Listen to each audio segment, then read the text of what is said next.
gente querida, vocês sabem que nós estamos na campanha, envolvidos na campanha das 10 medidas contra a corrupção. Eu tenho dito aqui que, como cidadãos, deve nos preocupar muito essa questão.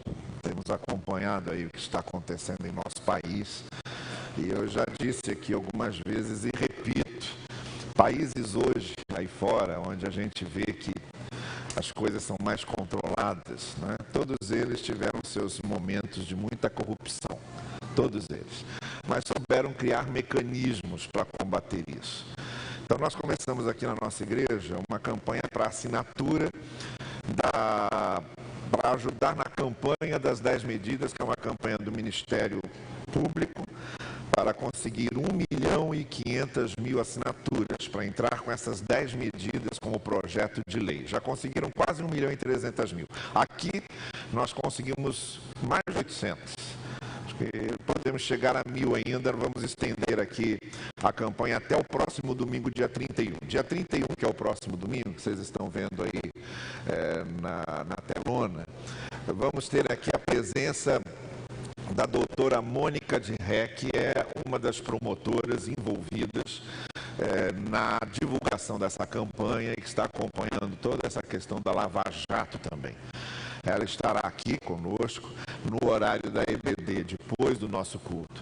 Ela fará uma palestra sobre as 10 medidas e vai responder aí todas as perguntas de quem tiver interesses, dúvidas e quiser saber como é que está toda essa questão da Operação Lava Jato e da campanha das 10 medidas.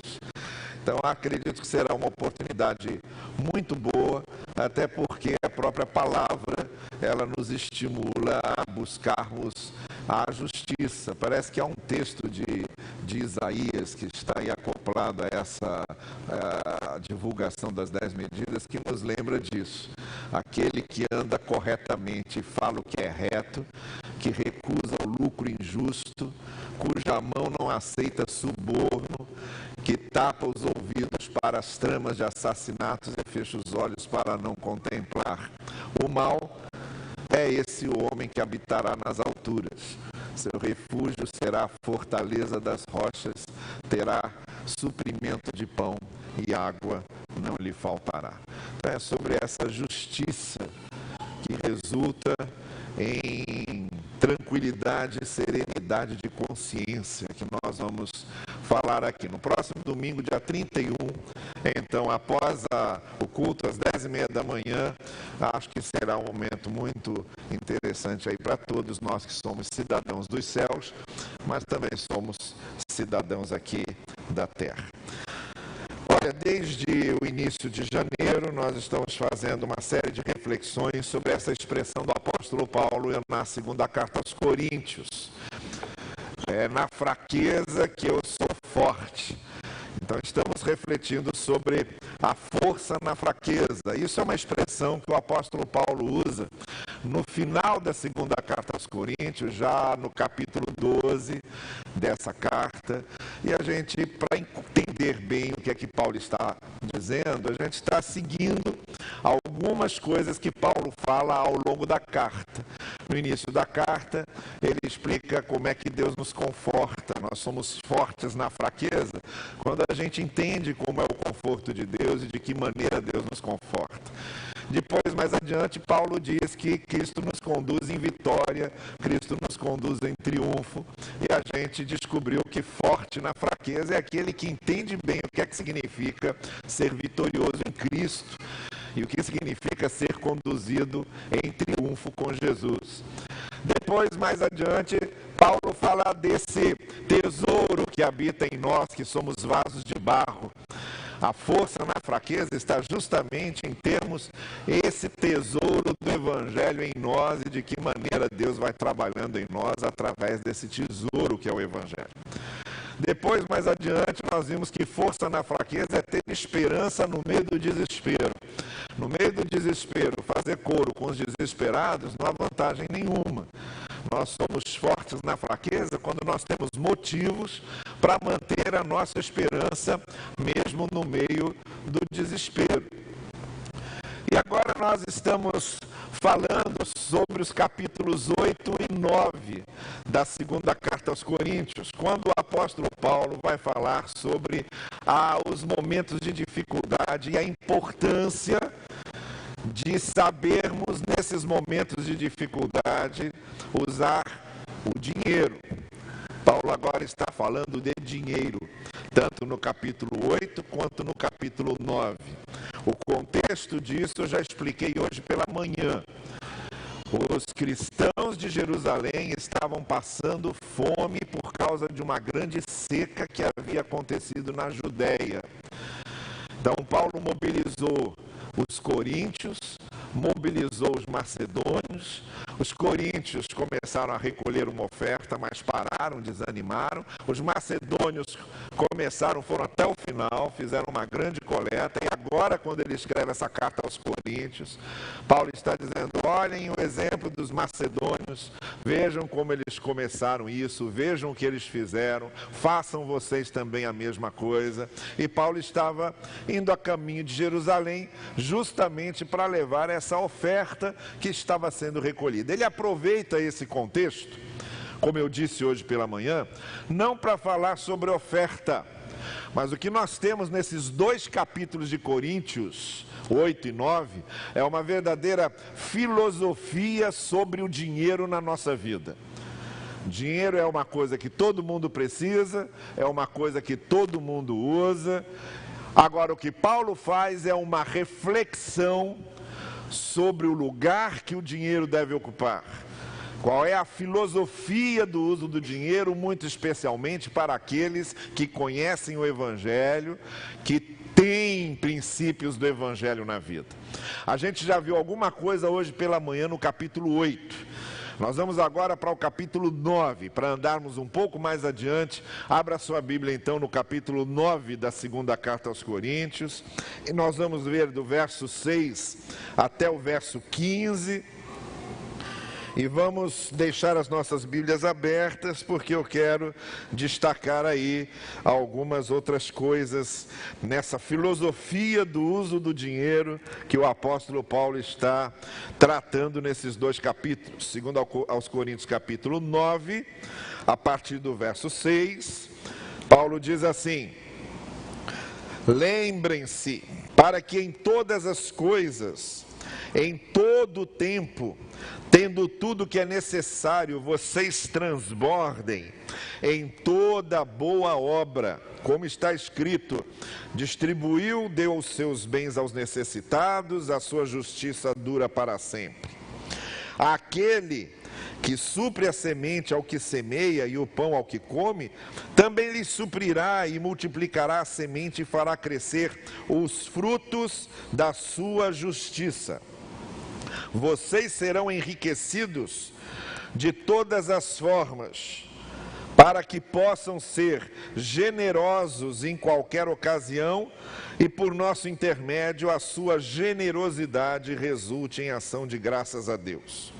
O serviço ministerial que vocês estão realizando não está apenas suprindo as necessidades do povo de Deus, mas também transbordando em muitas expressões de gratidão a Deus. Por meio dessa prova de serviço ministerial, outros louvarão a Deus pela obediência que acompanha a confissão que vocês fazem do Evangelho de Cristo e pela generosidade de vocês em compartilhar seus bens com eles e com todos os outros. E nas orações que fazem por vocês, eles estarão cheios de amor por vocês, por causa da insuperável graça que Deus tem dado a vocês. Graças a Deus por seu dom, por seu presente indescritível e inefável. Muito bem, se eu fosse começar essa mensagem com uma pergunta, e vou começar com ela, eu diria o seguinte: a pergunta seria essa: dinheiro é problema ou é solução? Dinheiro é problema ou é solução? Solução? Dinheiro é problema ou é solução? Primeiro, só essa parte daqui: dinheiro é problema ou solução? Agora essa parte daqui, dinheiro é problema ou solução? Agora lá em cima, só vocês, dinheiro é problema ou solução? Vocês todos concordam que dinheiro é solução? Não? Eu vou dizer uma coisa, dinheiro é problema? Não! Dinheiro é solução. Nós é que transformamos o dinheiro num problema. Nós é que transformamos o dinheiro num problema. O dinheiro é dinheiro. Dinheiro. Está ali. Ele não é moral. O dinheiro não tem moral. Uma faca. Uma faca é uma faca. O que torna a faca útil ou perigosa é quem está por trás do cabo da faca. Concorda comigo? A faca foi feita para cortar. O que ela estiver cortando, ela vai cumprir o seu destino. O destino da faca é cortar. Agora, se ela vai cortar um pedaço de pão, se ela vai cortar um pedaço de carne, ou se ela vai cortar as tripas de uma pessoa, depende de quem vai usar. Então a faca é problema ou é solução? Depende. A faca pode ser uma grande solução. Quando você está com fome, é uma tremenda de uma solução. Mas quando você mata alguém com a faca, ameaça alguém com uma faca, ela é problema. Dinheiro é a mesma coisa. Depende do que você faz com ele. Você quer ver alguns perigos do dinheiro para os quais a palavra de Deus nos alerta?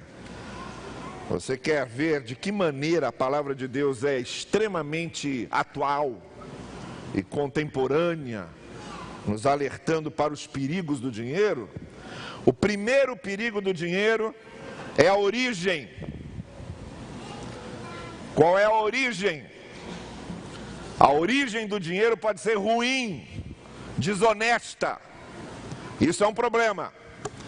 Da onde vem o dinheiro que eu estou usando? Qual é a origem do dinheiro que eu estou usando? Sobre isso, o livro de Provérbios diz o seguinte, no capítulo 16: é melhor ter pouco com retidão do que muito com injustiça. Quer repetir comigo? É melhor ter pouco com retidão do que muito com injustiça. O primeiro problema do dinheiro é: qual é a origem do dinheiro?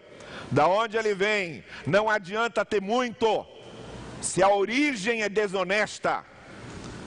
O dinheiro é problema se a sua origem é ruim, se as suas raízes são ruins. Quer saber outro problema do dinheiro? Cobiça. Quando eu sou ganancioso, quando eu tenho um coração cobiçoso, dinheiro é muito problema.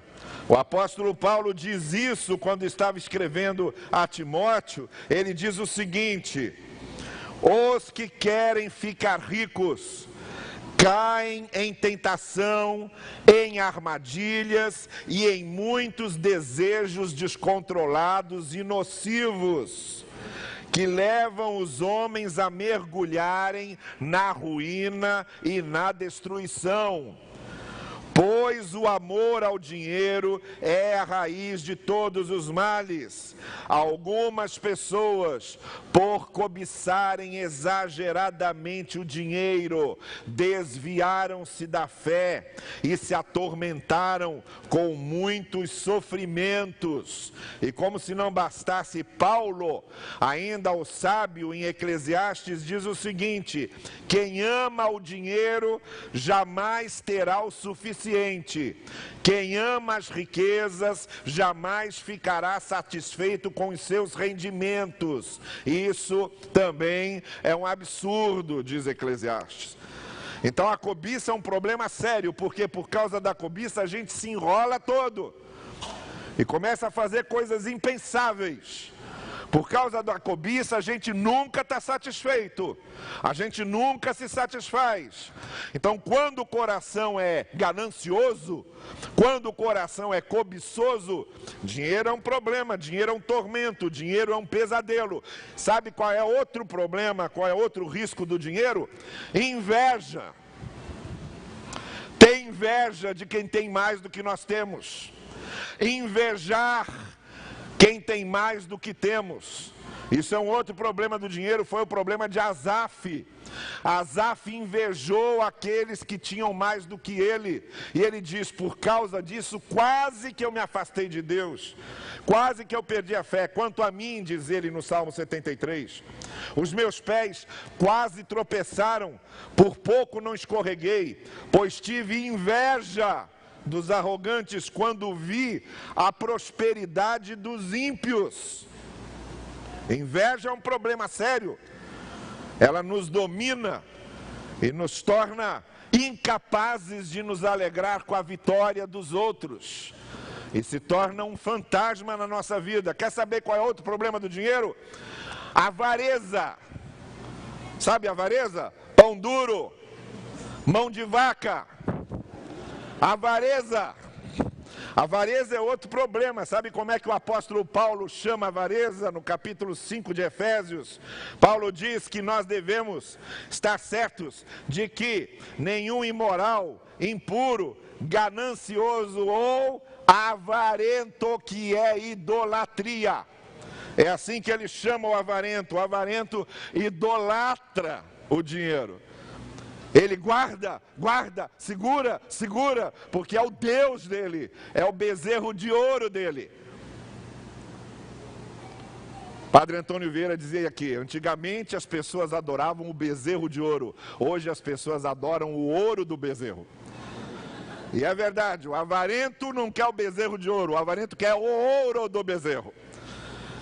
A avareza é um problema sério. O Senhor Jesus Cristo contou a respeito de um homem que acumulou.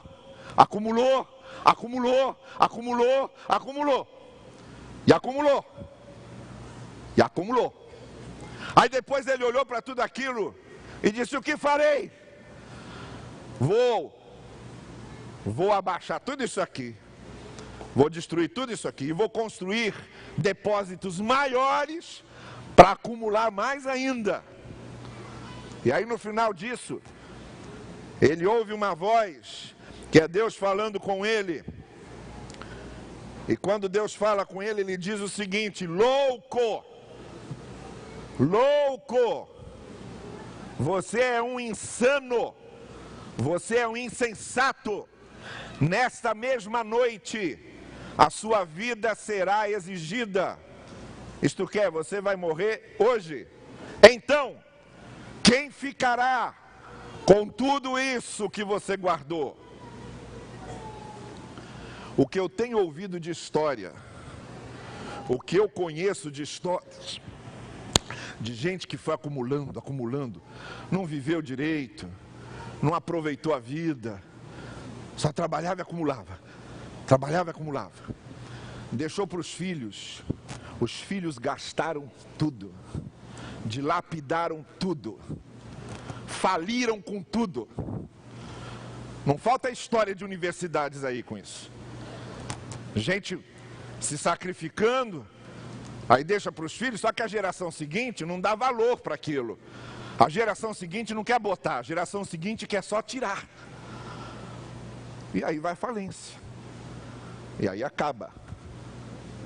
Aí ele diz, você é um louco, fica acumulando, vai deixar para os seus filhos, aí os seus filhos vão sair gastando, e você mesmo não aproveitou nada. Não é isso? Por que a pessoa chama pão duro? Por que a pessoa chama pão duro? Porque o camarada ganhou lá uma viagem para um cruzeiro, e aí ele ganhou a viagem do cruzeiro, mas não queria gastar nada, absolutamente nada. Então ele levou alguns pedaços de pão com ele para durarem os 15 dias do cruzeiro e não comia nada no cruzeiro, ele ia comendo pão, só que com o correr do tempo o pão foi ficando duro, ele ia comendo aqui. Quando chega no final do cruzeiro e ele volta, Aí ele comenta lá com a pessoa: olha, eu fui esperto, eu ganhei a viagem, mas também não gastei nada mesmo. Eu levei pão, fui comendo. Outro fala: você não foi esperto nada, rapaz, você foi um idiota. Dentro do prêmio estava também toda a comida do cruzeiro, você podia ter comido tudo. Você não comeu porque não quis. A avareza é um problema sério para dinheiro. Quer saber qual é outro problema de dinheiro? Angústias e ansiedades. Angústias e ansiedades. A pessoa fica ansiosa, angustiada. O dinheiro não lhe sai da cabeça. O Senhor Jesus Cristo falou sobre isso quando no capítulo 6, verso 19 de Mateus, ele diz assim: não acumulem vocês tesouros na terra, onde a traça e a ferrugem destroem, e onde os ladrões arrombam e furtam. Aí eu fico pensando o seguinte, o que eu acho um absurdo, eu particularmente acho uma falta de vergonha na cara, uma pessoa jogar na Mega Sena e querer ganhar sozinha 200 milhões de reais. Ela quer sozinha. Vocês não pensem que as pessoas entram, não, ela quer sozinha ganhar 200 milhões de reais. Eu acho de uma breguice, sabe? É de uma breguice, uma alma vazia, é um coração sem nada dentro, é uma cabeça totalmente oca, uma pessoa querer ganhar sozinha 200 milhões. Agora o problema não é isso. Imagina você recebendo a notícia de que ganhou na Mega Sena e que agora você tem 200 milhões. Primeira coisa que acontece, sabe o que é? Você não sai mais na rua em paz. Acabou a paz. Acabou a paz sua, dos seus filhos, da sua família. Acabou. A primeira coisa que você vai pensar é o seguinte: quando eu chegar na Caixa Econômica Federal para pegar esse dinheiro, será que aquele caixa de confiança não vai sair por aí espalhando quem foi que pegou aquilo? E se ele sair por aí espalhando, como é que eu vou sair com meus filhos para passear na rua? Sei lá quem é que está sabendo que eu tenho 200 milhões de reais. Aí eu já contrato 15 seguranças. Aí eu começo a andar por aí com 15 seguranças. E onde meus filhos vão, eles vão com segurança. Perdeu a paz. Dinheiro excessivo tira a paz das pessoas. Eu não sou desses que acham que dinheiro não traz felicidade, não. Eu costumo dizer que dinheiro não traz felicidade, mas traz algo tão parecido que às vezes a gente até confunde. Não é que não traga felicidade, é claro que é bom ter dinheiro. É claro que é bom ter uma margem de folga, é óbvio. Só um doidivanas não vai entender uma coisa dessa. Eu estou falando do excesso. Para que é que uma pessoa quer isso tudo? Num país miserável como esse que a gente vive. Eu já não sei como é que uma pessoa consegue comer em paz, às vezes. Eu perco a fome. Quando estou num restaurante, está lá a janela, aí vem aqueles menininhos, ficam penduradinhos na janela, olhando. Você consegue comer? Eu não consigo. Eu perco a fome. Não dá. A minha vontade é pegar aquilo, toma, leva. Agora uma pessoa pensa nisso: eu quero ser multimilionário, cercado de miseráveis. Qual é a graça de ser um multimilionário num país cercado de miseráveis? Só uma pessoa completamente vazia de alma, vazia de coração. E é isso que Jesus está dizendo: as ansiedades, as torturas que vão num coração desse. Agora é claro que se você já jogou na Mega Sena e está pensando nisso, nunca que você vai comentar comigo que você já fez isso. Depois disso que eu acabei de falar aqui, é óbvio que eu sei disso. Agora preste atenção, isso é uma postura minha também. Pense como você quiser, isso é uma postura minha. Eu farei essa ideia de você, mas você pode fazer a ideia que quiser de si mesmo. Agora, tudo isso aqui, se aprofunda e se intensifica em tempos difíceis. Porque a questão é dinheiro em tempos difíceis. Nós vivemos tempos difíceis no nosso país hoje. O que eu quero dizer é que isso aqui naturalmente já acontece na vida das pessoas. De onde vem o dinheiro?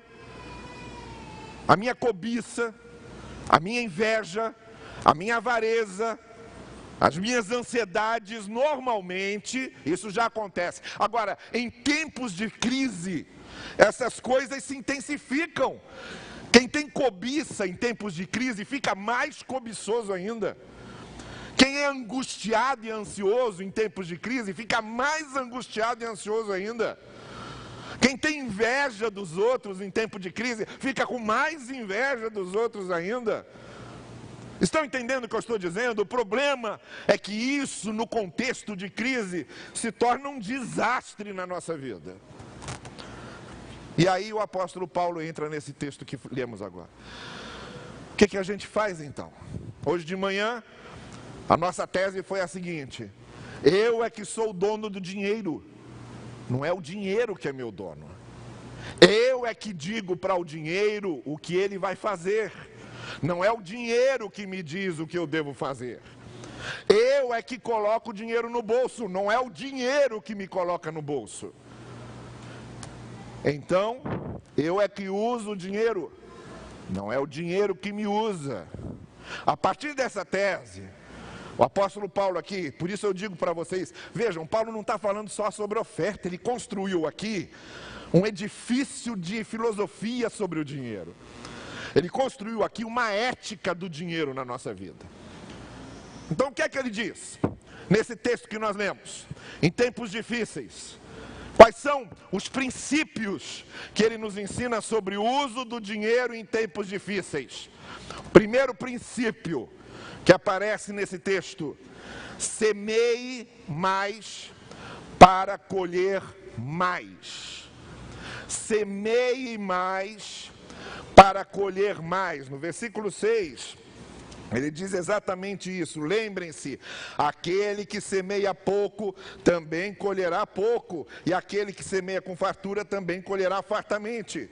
Veja, não estou falando só de semear dinheiro. Não é semear mais dinheiro para ter mais dinheiro. É semear outras coisas. Podem ter certeza que o apóstolo Paulo está falando aqui de semear posturas. Semeie posturas melhores para você colher mais.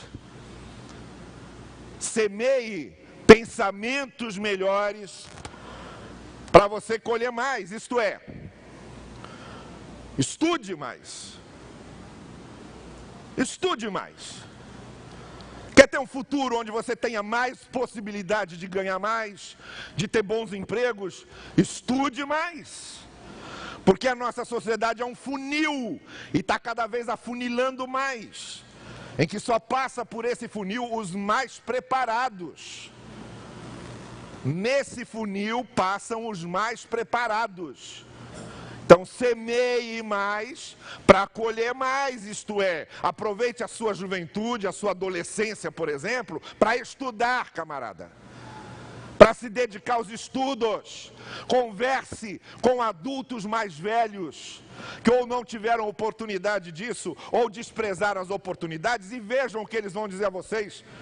Eu daria o mundo para voltar a ter a idade de vocês e para poder estudar tudo que eu não estudei, para buscar as oportunidades que eu não busquei. Converse com eles, que é isso que você vai ouvir. Semeie mais para colher mais. Planeje mais para colher mais. Faça mais orçamentos caseiros, domésticos, para colher mais. Semeie mais moderação. Não seja um consumista. Não vá consumindo desenfreadamente. Semeie mais moderação para colher mais. Semeie mais trabalho para colher mais. Trabalhe mais para colher mais. Eu me lembro do Almir quando eu penso nisso. Almir foi minha ovelha em Aoma. E houve também um momento de grande desemprego na década de 80. Aqueles que estão aqui lembram, olha, quem é da década de 80? E ouve essa turma falar aí, que nós estamos numa tragédia. Não sabe de nada. Na década de 80 eram 80% de inflação ao mês. Lembram disso? Isso é que era inflação. Bom, naquela época houve também muito desemprego. O Almir era membro lá da igreja de Inhaúma, tinha sido gerente de banco durante muito tempo, quase a vida toda. Perdeu o emprego, foi mandado embora. Aí o que ele fez? Foi começar a procurar emprego. Mas ele queria que emprego? Na categoria dele. Ele queria continuar sendo gerente de banco. Isso ele mesmo me contando. E ele dizendo, pastor, fui procurando e não achava. Aí eu já estava cansado de procurar. Cheguei numa empresa, mostrei o meu currículo, disse o que eu conseguia fazer, o que eu era capaz de fazer. Aí ele olhou e falou, olha, nós aqui só temos vaga para auxiliar era um negócio de carregamento que tinha lá, eu esqueci o nome, bom, só temos essa vaga. Aí tá bem, ele saiu, tirou a gravata, tirou o paletó, arregaçou as mangas, voltou para a sala e falou para ele, quando é que eu começo? Está entendendo? Semeie mais para colher mais.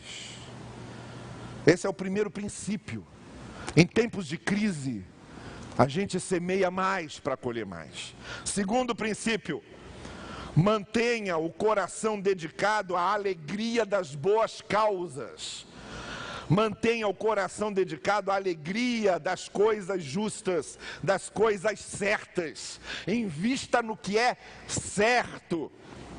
Aí no versículo 7 o apóstolo Paulo diz, então cada um dê conforme determinou no coração, não com pesar, não por obrigação. Deus ama o que dá com alegria.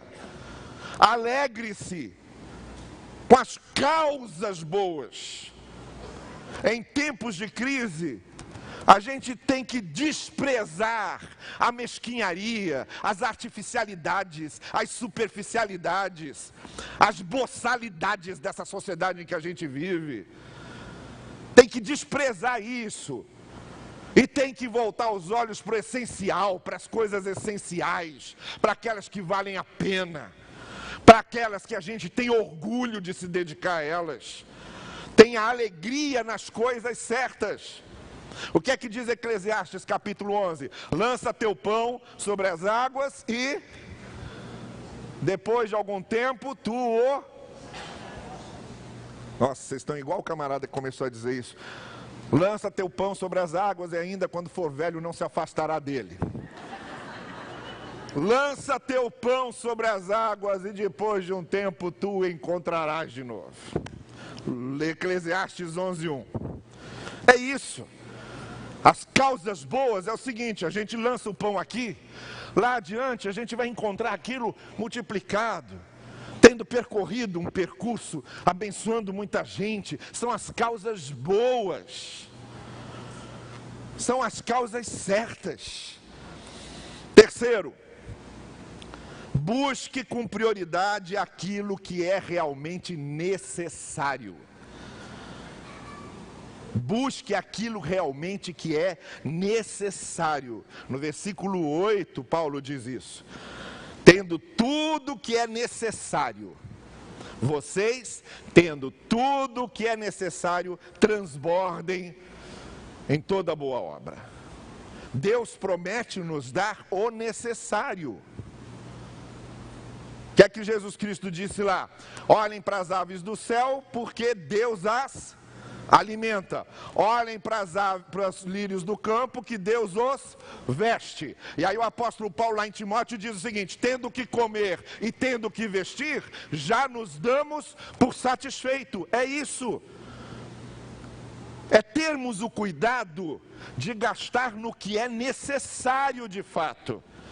Eclesiastes também fala sobre isso. Isaías fala sobre isso quando fala: não gaste com o que não é pão. Quer economia melhor que essa? Isaías devia ser nosso ministro da economia aqui no Brasil. Não gaste com o que não é pão. Gastar com o que realmente é necessário. Em tempos de crise, a gente tem um critério todo especial. para termos certeza de que não estamos jogando dinheiro fora, para termos certeza que o dinheiro está no lugar certo, naquilo que de fato é necessário. Quarto, confie que o Senhor proporciona resultados frutíferos para quem anda em frutos de justiça. O versículo 10 diz o seguinte, preste bem atenção nisso: aquele que supre a semente ao que semeia e o pão ao que come, também lhe suprirá e multiplicará a semente e fará crescer os frutos da sua justiça. Ouça bem o que eu vou dizer: Deus não abençoa a esmo. Bem-aventurado não é quem anda com os ímpios, de acordo com os ímpios. Bem-aventurado é quem é justo. Bem-aventurado não é quem se assenta na roda dos escarnecedores. Bem-aventurado é quem é justo. Esse é o bem-aventurado. Deus não é um supermercado que a gente vai e vê o que está precisando e Ele vai dando. Deus abençoa os caminhos da justiça. Quer ser abençoado por Deus? Ande nos caminhos do Senhor. Simples assim. Não tem outro jeito. Porque quando a gente anda nos caminhos do Senhor e obedece os princípios do Evangelho, as consequências boas são naturais. A gente não precisa ficar caçando consequências boas. Elas são naturais. Quando andamos nos caminhos da justiça, o Senhor multiplicará, suprirá a semente e fará crescer onde? Os frutos da justiça. São os frutos da justiça que Deus faz crescer. Os frutos da justiça que Deus multiplica. Os frutos da justiça que Deus abençoa. Não existe evangelho sem ética. Ou a gente tem a conduta do evangelho, ou a gente tem a conduta do reino. Ou não tem jeito, Deus abençoa os frutos da justiça. Quinto, nesses tempos de crise, nesses tempos difíceis, o apóstolo Paulo diz para fazermos do nosso dinheiro um instrumento para o serviço ministerial. Eu gosto dessa expressão muito especial que Paulo usa, serviço ministerial. Nós todos como ministros do Evangelho. Quando a gente dá uma oferta aqui, quando a gente dizima, quando a gente participa do projeto do reino, quando a gente sustenta a causa de Deus, a expressão que Paulo diz é essa: o serviço ministerial que vocês estão realizando está suprindo as necessidades do povo de Deus, da obra de Deus no mundo. É ministério, é um serviço prestado a Deus. Essa fidelidade ao serviço prestado a Deus que o Hudson falou aqui agora há pouco. A fidelidade de estarmos servindo a Deus. O nosso modo de servir a Deus é esse serviço ministerial que prestamos a Ele. Colocando não só o que temos, é o que somos. Eu não sou um ofertante, eu sou a oferta também. Eu não sou um dizimista, eu sou o dízimo também. Não adianta só trazer a oferta, não adianta só trazer o dízimo, eu tenho que ser a oferta também. O serviço ministerial é meu, eu sou o ministro do Evangelho. Todos nós somos ministros do Evangelho de Jesus. Você é ministro do Evangelho como eu. Todos somos ministros do Evangelho, só que eu ocupo a função de pastor. Você é um ministro do Evangelho como professor, você é um ministro do Evangelho como feirante, você é um ministro do Evangelho como advogado, você é um ministro do Evangelho como mecânico, você é um ministro do Evangelho como açougueiro, seja o que for. Embora nossas funções sejam diferentes, somos todos participantes do serviço ministerial. Somos todos ministros do Evangelho. Olha a santidade da coisa. Olha como funciona o negócio no ponto de vista do Evangelho do Senhor Jesus. Agora, eu não posso terminar isso aqui sem fazer uma última advertência. Como eu disse, o apóstolo Paulo está falando de força na fraqueza. A gente é forte na fraqueza quando a gente sabe bem qual é o lugar que o dinheiro ocupa na vida da gente. É isso também, junto com todas as outras coisas, que nos fazem ser fortes na fraqueza. Mas a última advertência ainda que eu quero deixar não é de Paulo, é do próprio Senhor Jesus, é do nosso mestre, é da nossa referência maior, é do nosso Senhor, do nosso Salvador, do nosso Redentor, aquele que é na nossa vida a rosa de Saron, o lírio dos vales, aquele que é a raiz de Davi, aquele que é o leão de Judá, aquele que nos trouxe a redenção, aquele que está imprimindo em nós o seu rosto, aquele que está fazendo de nós cada vez mais pessoas semelhantes a Ele, aquele que é o nosso ponto ômega, aquele que é o destino das nossas vidas, aquele que nos garante não só o presente, mas o futuro eterno, aquele que se tornou a nossa razão de ser, aquele que é o primogênito de toda a criação, aquele que estava antes de todas as coisas serem feitas, fez todas as coisas foram feitas por Ele, sem Ele nada do que foi feito se fez, aquele que subsiste em todas as coisas, aquele que preserva todas as coisas, aquele que dá sentido a todas as coisas, é dele que eu estou falando agora. São as palavras deste que eu estou citando agora. Pois este Senhor Jesus, olhando para os seus discípulos, ele disse: ninguém pode servir a dois senhores. Ou serve a um e despreza a outro, ou despreza a um e serve a outro. Vocês, de Jesus, não podem servir a Deus e ao dinheiro. Eu falo com muita tristeza no meu coração, com um lamento enorme no meu coração, por pessoas que têm se apresentado como pastores e que têm sido apenas empresários das suas próprias empresas de fé. É com um buraco na minha alma que eu faço referência a essas pessoas que estão usando o Evangelho para construírem seus próprios reinos pessoais. Pessoas que não estão envolvidas no projeto do reino de Deus, mas que estão envolvidas nos projetos dos seus reinos individuais. É com um rasgo na minha alma que eu tenho que admitir que muitos que são chamados de pastores têm sido um péssimo exemplo disso. Eles não estão adorando Cristo, eles estão adorando o dinheiro. A única coisa que eles querem é money, é dinheiro. É só isso que eles querem. Agora, tem muita gente chegando ao Evangelho através deles.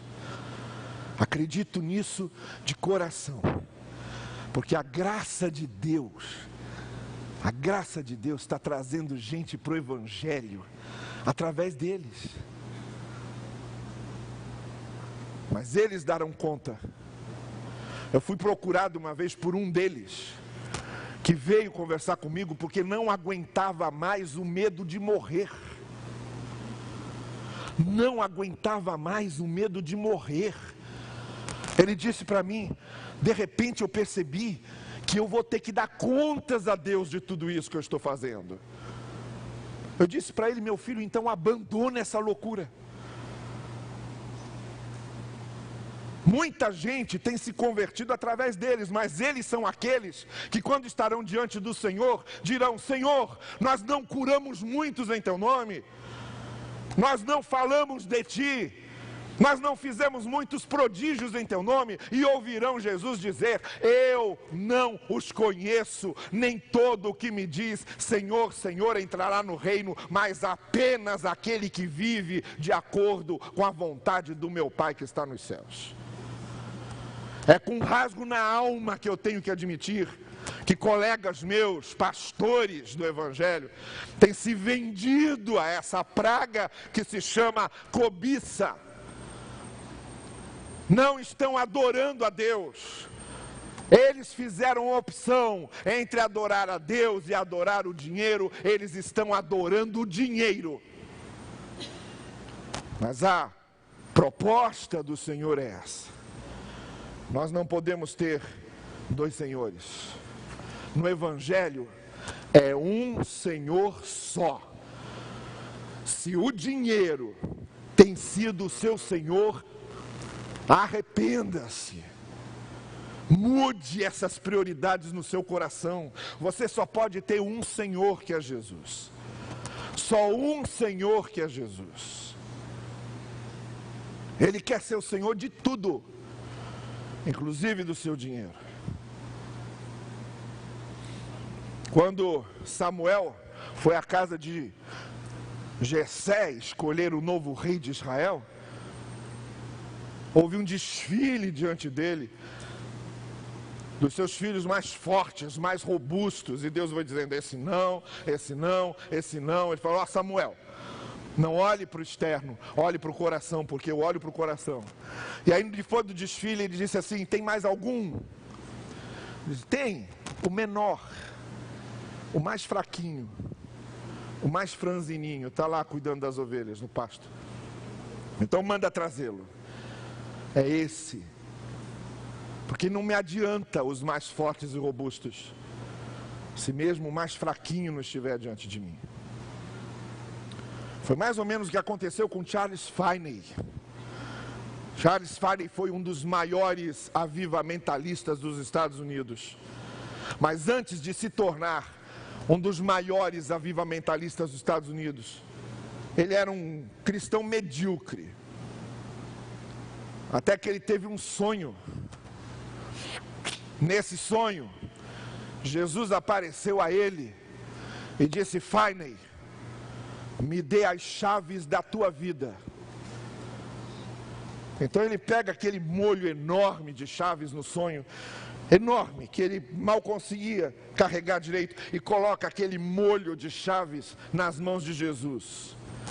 E no sonho, Jesus olha para aquilo, olha para Finney, e com o rosto entristecido ele diz: falta uma, falta a menor. Ele devolve o molho de chaves para Finney e diz: se você não está disposto a me dar todas as chaves da sua vida, eu não quero nenhuma. Finney acordou desse sonho apavorado, ajoelhou-se no pé da sua cama e começou a dizer: Senhor, eu quero te entregar todas as chaves da minha vida. A começar de mim, minha mente, meu intelecto, minhas emoções. Fora de mim, minha família, minha esposa, meus filhos, meus bens, meu dinheiro, meu emprego, meu futuro, meu caminho, tudo, tudo, tudo nas tuas mãos.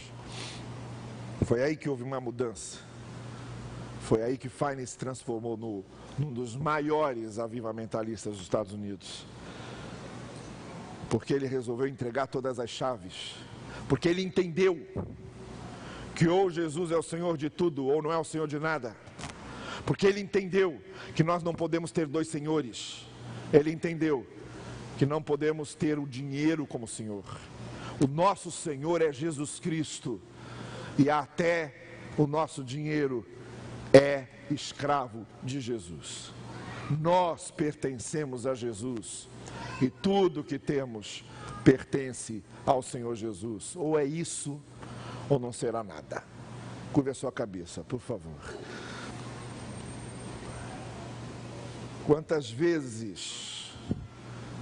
vezes você já se viu diante de situações em que precisava definir algumas coisas na sua vida? Você quer ser forte na fraqueza, então isso precisa ficar muito bem definido. Isso é uma das coisas que você precisa definir. É Jesus como seu Senhor. Você já é crente, está bem. Você já foi batizado, está ótimo. Você é membro de uma igreja, muito bem. Você tem um cargo na igreja, está ótimo. Você está louvando ao Senhor, muito bem. A questão é se Jesus tem sido de fato o Senhor da sua vida. O Senhor da sua vida. O Senhor da sua vida. O Senhor da sua vida. É isso que eu estou perguntando a você. Ele é o Senhor da sua vida. Nem mais, nem menos. Quantas vezes você teve que definir coisas na sua vida? Essa agora talvez seja uma das coisas mais essenciais e mais importantes. É aqui que tudo começa. Defina Jesus como Senhor da sua vida. Diga a Ele: Senhor, o que sou e tudo o que tenho e tudo o que sou pertence a Ti. Eu quero ter certeza de que nas coisas que eu gasto o meu dinheiro, eu quero ter certeza nas escolhas que eu faço, eu quero ter certeza nas decisões que eu tomo, eu quero ter a certeza de que estou Te agradando, porque Tu és o Senhor da minha vida. É isso que eu estou pedindo para você fazer essa noite. E faça com coragem, e a sua coragem começa agora. A coragem de entregar tudo a Jesus e de dizer: Ele é o meu Senhor. E se você está tendo essa coragem agora de submeter a Jesus a sua vida, Jesus, eu quero orar por vocês. Faça isso corajosamente. Levante-se agora do seu lugar e venha aqui à frente, que eu quero orar por você. E faça disso um marco na sua vida hoje. Se nessa noite você está dizendo: sim, eu quero Jesus como Senhor da minha vida, é preciso coragem para fazer isso. E eu peço a você que demonstre essa coragem, levantando-se do seu lugar, vindo aqui à frente, ficando aqui, que eu quero orar por você agora. Se nesse momento você está dizendo: sim, eu quero Jesus como Senhor da minha vida, pode vir agora. Venha e fique aqui à frente. Isso, venha, levante-se e fique aqui à frente. Vá se levantando e vá ficando aqui à frente. Se você está sentindo o Espírito de Deus tocar em seu coração, é isso. Levante-se e venha aqui à frente. Se você está sentindo que a mensagem da palavra de Deus foi para você essa noite, venha aqui e faça isso. Eu quero Jesus como Senhor da minha vida. Não deixe para fazer isso numa outra hora, é agora, enquanto o Espírito de Deus está falando ao seu coração, enquanto Ele está tocando no seu coração, enquanto você está com o coração aberto, dizendo: eu quero Jesus como meu Senhor, quero Jesus sendo o Senhor de tudo. Então venha dizendo isso, defina de uma vez por todas isso na sua vida. Defina isso no seu coração, defina isso na sua mente. Eu quero Jesus como o Senhor da minha vida. É isso que eu estou pedindo para você fazer. É isso que a mensagem do Evangelho pede que você faça. Vamos ficar todos em pé agora, que eu quero orar por essas pessoas aqui. Senhor querido, estão diante de Ti aqueles que Teu Espírito tocou, essas pessoas que abrem o coração e estão dizendo que querem se submeter ao senhorio de Jesus. Que isso seja uma definição verdadeira na vida deles, em seus corações, em suas mentes, em suas almas. Que a partir de hoje haja uma divisão de águas aqui. Assim como Jesus Cristo divide a história em antes de Cristo, depois de Cristo, que o Senhor Jesus divida estas vidas em antes de Jesus e depois de Jesus.